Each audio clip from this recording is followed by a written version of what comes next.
not here. Anyway, we have been in a partnership with Technically for these 10 years, and in the last 5, ETC has taken over Baltimore Innovation Week and has pulled it all together. This would not be possible were it not for Celine go Celine, and Brendan McAdams and Brianna Massey, who also is with ETC. So, that said, I want to introduce Brendan McAdams, who will be doing today's first session. As you can see, 3 things to consider when applying to an accelerator. And he will tell you this, but I will too. We kicked off Accelerate Baltimore 10 years ago, and we were the first accelerator in the city of Baltimore, and it has been amazing over the years for the investment that the Able Foundation has made. They have gotten the return on their investment and then some. We've worked with 52 companies. They have gone on to raise an additional $40 million from their original $25,000 investment. 68% are women-owned minority businesses, and it's a absolutely thriving accelerator. So with that, Brendan, before you run away, it's your turn. Thanks for showing up. Can you hear me okay? Thanks for showing up. I think of myself as kind of a warm-up act for the full week. So, everything gets better from this point on. So I will, before I kick off and talk about the Accelerator program and how to think about it, I do want to say that this is going to be a great week. There's just a lot of great speakers throughout the week. And we've got stuff going on basically from 9 a.m. Every day to into the evening, happy hours every evening. We wrap up on Friday with a big celebration that also kind of coincides with open mic pitch night. So if you've got a pitch and you want to get up and talk, there's free beer. You should attend that. I also have to recognize Maryland Department of Commerce. They're our premier sponsor in this event, and so, kudos to them for investing in this so anyway, enjoy this week and make the most of it. You should have a chance to network and meet a lot of new people. And with that, I'm going to spend a few minutes talking about accelerators and why you should do them and how to optimize your application, really, so that you give yourself the best chance of being selected. First of all, anyone here planning to apply for an accelerator? Anyone? So all right. Well, this will be for you. So the first thing I would say is I ran the accelerator this last year on behalf of ETC, Accelerate Baltimore. As Deb mentioned, the first accelerator in the region. It's been going on consistently for now the last 10 years, and the 11th year is coming up. And so it's been a great program. There are now a whole bunch of them in the area. There's Conscious Venture Labs. There's stuff that Upsurge is doing. There's 1501 that's Care First is doing. There are a bunch. So obviously, we'd love to have you apply to Accelerate Baltimore, but there are other great avenues out there that may even be more appropriate for your particular business idea. I'm also running Pioneer, which is an early stage kind of startup training program, and so hope to do that again. And so if you have questions about that, catch me afterwards. So the first thing I would say is, why should you apply? Why should you apply to an accelerator at all? And basically, it's just a great exercise to do, even if you're not selected, because it's great training in the event that you want to ultimately go and raise funds. So you're talking to investors. This is good. It's good practice for that. And being in one is good. Is really excellent for knowing how investors think. That's part of the curriculum. It's good from just a general sales standpoint. It kind of and the tips that I'm going to focus on are very applicable just to sales and being customer acquisition in general. It's great for recruiting, and it's just good exercise. So I have basically 3 key points that I want to make in the course of the next few minutes, and that is, the first one is when you make an application for an accelerator, and this is true just in general, and that is you want to be concise, you want to be specific, and you want to be very clear on what you do.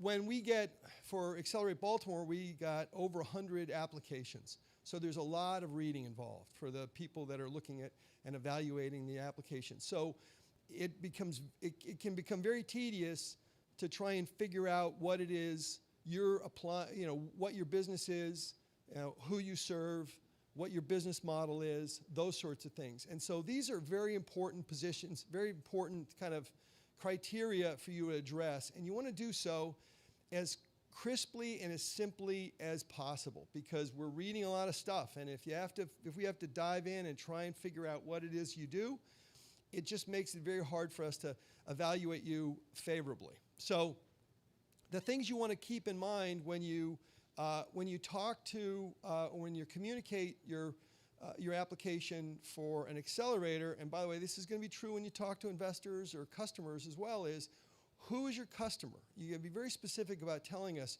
who's your customer, what's their problem, and what it is that you do specifically or you're aspiring to do to benefit that customer. It's not about you. It's not about your great features or your application, really. It's really about, do you understand who your customer is, what the extent of their pain is, how they're doing things today, and why your solution is going to be better. And this is universally important language to be able to communicate, and it applies just as much when you're applying to an accelerator. And so when I think in terms of being concise, what I mean is you're living this problem. You're thinking about this all the time. And so there's an inclination among founders and early startup people, creators, is to kind of jump ahead and think in terms of already making certain assumptions that the customer understands or the reader understands. And they typically don't. You may use jargon that's specific. You may be making assumptions that the reader won't have access to. You may be talking about a particular industry, if it's construction or cyber, and the person reading and evaluating the application may not understand that industry. So you have to make it very simple and specific and compelling from the standpoint of the reader and ultimately whomever your customer is. So these are things that I think if there's one thing to take away in all of this, it's this. It's that you have to make it very simple, very specific, very readable in as few words as possible. And if you can do that, the likelihood of being selected goes up dramatically. It's amazing how many of the applications we got, we didn't really understand who the company was trying to serve. And so if you can get to that, you've increased the likelihood that you're going to be selected. You're going to increase the likelihood you're going to make sales and get investments and those sorts of things. So this is all just very, very important. The next thing I'd say is, and this often goes without being properly appreciated, is when you make that application, when you go into the process with an accelerator, know what it is that you want to get out of it and articulate that specifically as part of the application. What is it that you intend to do? What is it you intend to get out of it? And one of the things is it do you want to meet more people? Do you want to find investors or mentors? Do you want to get better ideas, and collaborate? What are the things? Do you want funding? Probably that's not the lead. That's not. We'll talk about that secondarily. But what are the things that you expect to get out of the program? As a reader of these applications, I want to know what it is that you hunger for. What is it that you want to get out of this? How are you going to gain from being in the program?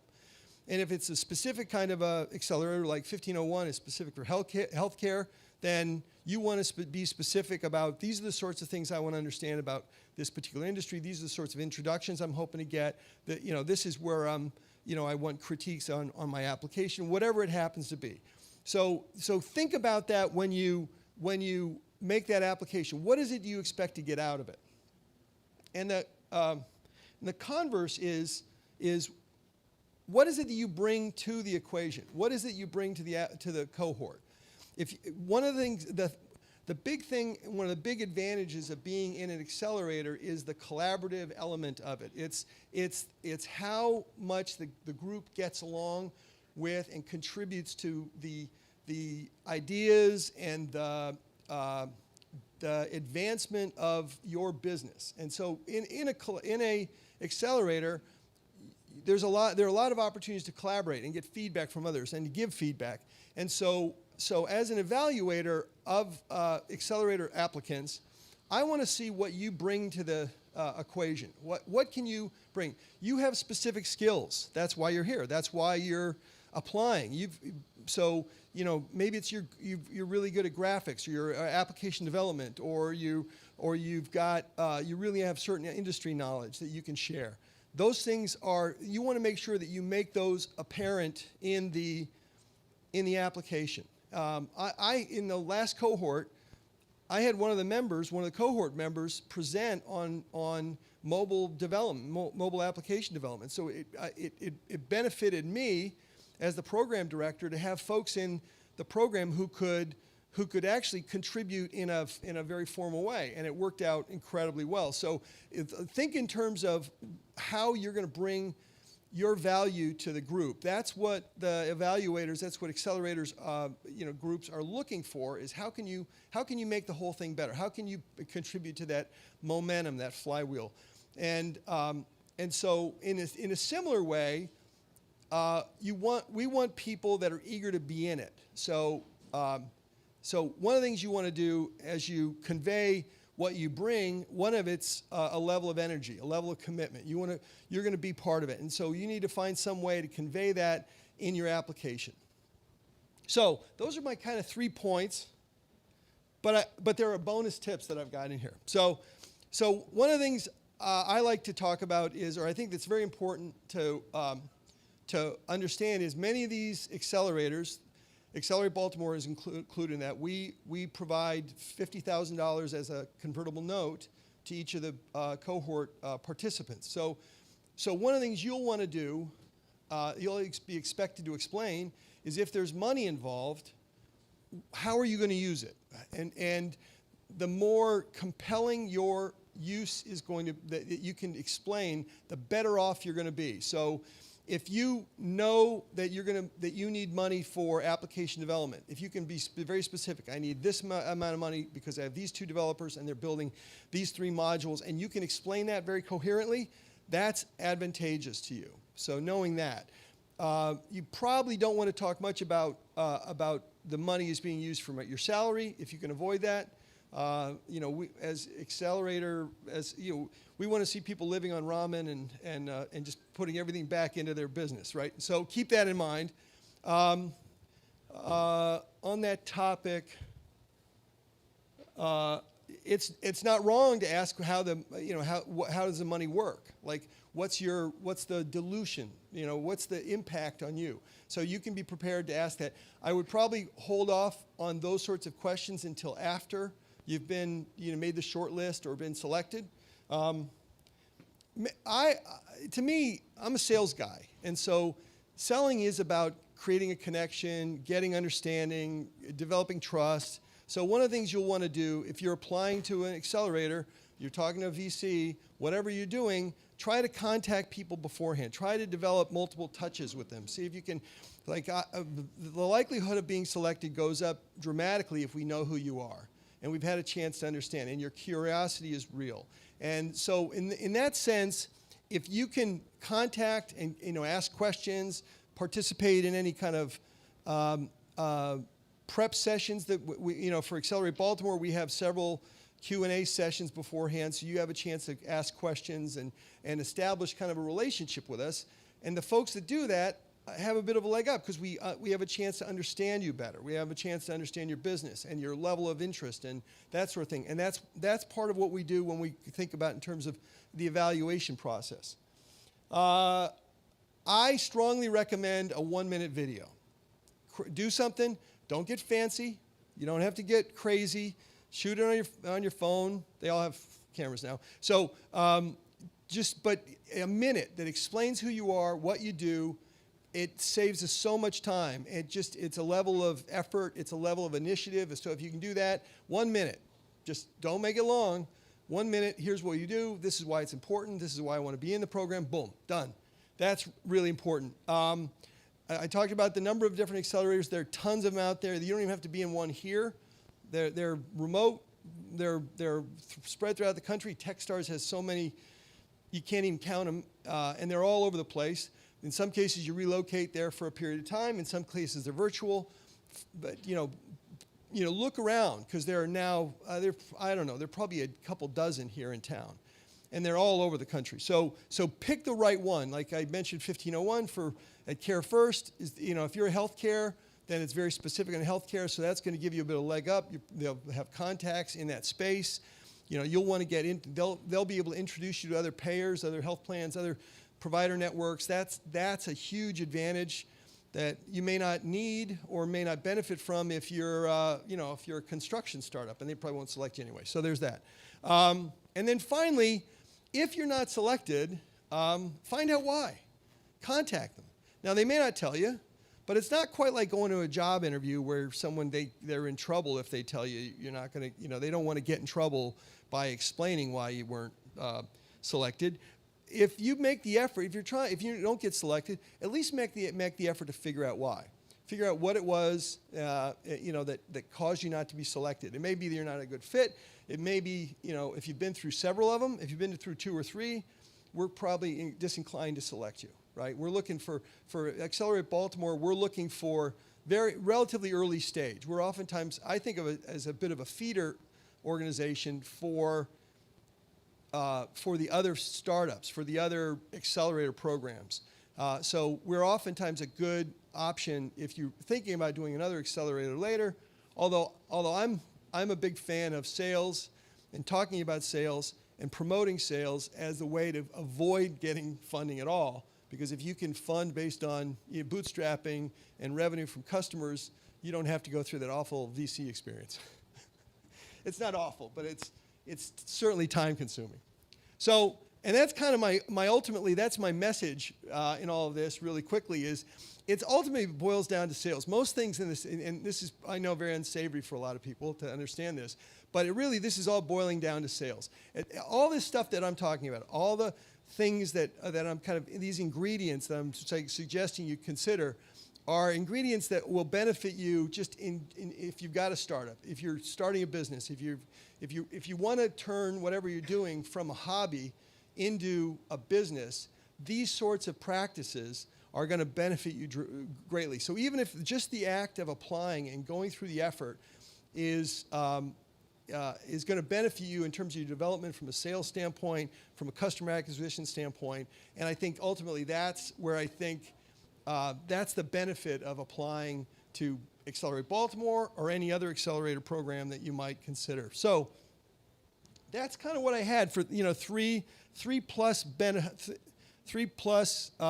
tips with bonus, of course. And then and so with that, I'll open it up if you have specific questions, or you can get back to your coffee and your texting. Thoughts? Anyone? Questions? Yeah. You have to be louder. Sorry. I want to know a little bit about you were listing a few accelerator programs beyond Accelerator. Yeah. Can you please go through that as well? Let me get back here. So there are a bunch of different accelerators in the Baltimore area.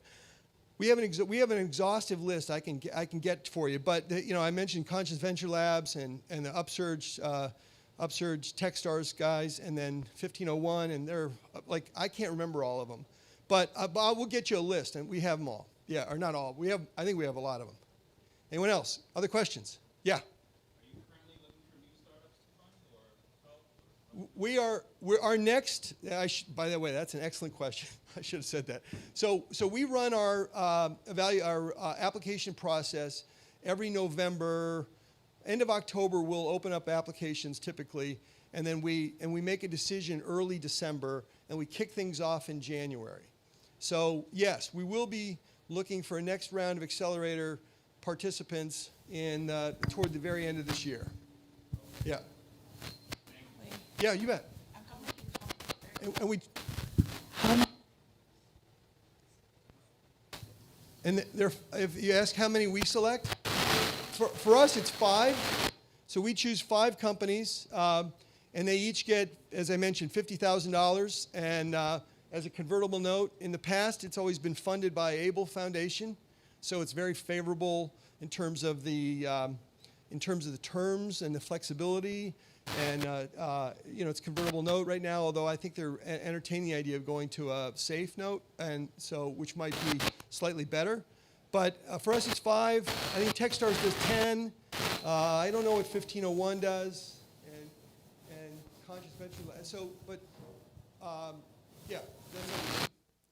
Anything else? Yeah, fire away. What type of company do you typically go for? Is it just biotech, or is it other? No, that's an excellent. That's a great question. And the thing I would say, first of all, is we look for companies that are in the Baltimore area. Number one, it's because we're funded by Baltimore Development Corp, and we're really focused on driving economic activity in the city. And so we're looking for companies that are in the Baltimore area. Number one, can you maybe turn that off? I don't know how to. We look for companies that have a technology component because we're ETC, emerging technology. So we want tech companies typically, and so it has to have a tech component. If you're like starting a food truck, that's probably you're not going to do well with us. But if you've got a software or a tech component, then that's a good thing. The other thing that we look for is it has to be relatively early stage for us. So if you're generating a bunch of money already, we're not a good fit. The other thing is the money has to be meaningful for you for your business. So $50,000 is very meaningful if you're developing software. It is a rounding error if you're developing a biotech device, right? We did choose a device company once this last round because it was because of the circumstances around the approach. But generally speaking, if you're a device company, like you're manufacturing something, you're going to need a lot more money. Or if you're going through FDA approval, that sort of thing, then you're going to need a lot more. 50,000 is not going to get you very far. But otherwise, we're looking for early stage kind of startup tech, and then we're pretty broad. It could be B2B, it could be B2C. We're really looking for just really clever ideas and motivated people. Yeah. Do you ever accept anybody outside the state? Oh yeah. We don't select anybody that's out of state, but we certainly make the preference is Baltimore City, and around Baltimore City. So, but we don't disqualify anyone unless they're outside the state. Okay, so like, I'm from Frederick County. My business is from Frederick County. You wouldn't exclude? No. It's the only problem for you is it's in person, so it's kind of you got to make the trip into town for the sessions, so that's a bit of a hump. But that aside, no, I don't think we wouldn't disqualify you in that regard. One of the things that we do sessions every Wednesday night. They run like 2.5, 3 hours. They also have access to this facility for 6 months as part of it, as one of the benefits of being in the program. Yeah, but basically we're looking for growth in Baltimore City and then Maryland. Anyone else? We're good? Yeah. I'm sorry. Hold on a second. I think you had said that pre-application, you provide support to complete. Is that something you said? For help with. Application to complete. Well, I mean, if we do. Oh, the question is, do we? Hold on, let me get out of there. So I can get the feedback. The question is, do we provide help in terms of the application process? We conduct a series of informational sessions beforehand. So we'll answer any questions you have and so forth. The truth of the matter is, if you pick up the phone and call me, I'll help you out. So if you have questions specific, contact me, and I'm happy to give you feedback and advice and that sort of thing. So you know, we're really interested in success in the region. So it's not, we're a kind of a, we float all, you know, the rising tide floats all boats sort of thing. That's why I want to promote, you know, there are other accelerators in the area. There are other incubator programs. Our goal here is to generate more economic activity in the city. And so if you have success and you go somewhere else with another accelerator, that's fine with us. So however we can help. And then if you have questions, I think here's my contact information. So feel free to contact me if you have a question. I am the entrepreneur in residence here, which it basically means that I'm available to help if you have questions or comments, or you need some advice on things, or questions about ETC. And so feel free to contact me. And thanks for sitting in on this. And I hope you enjoy the rest of the week. It should be really great. There are a lot of interesting conversations and presentations and a chance to network with a lot of people. So make sure you have a name tag on and go up to people and connect. And there'll be free beer on Friday. So that's why I'm here. So, good? Thanks, folks.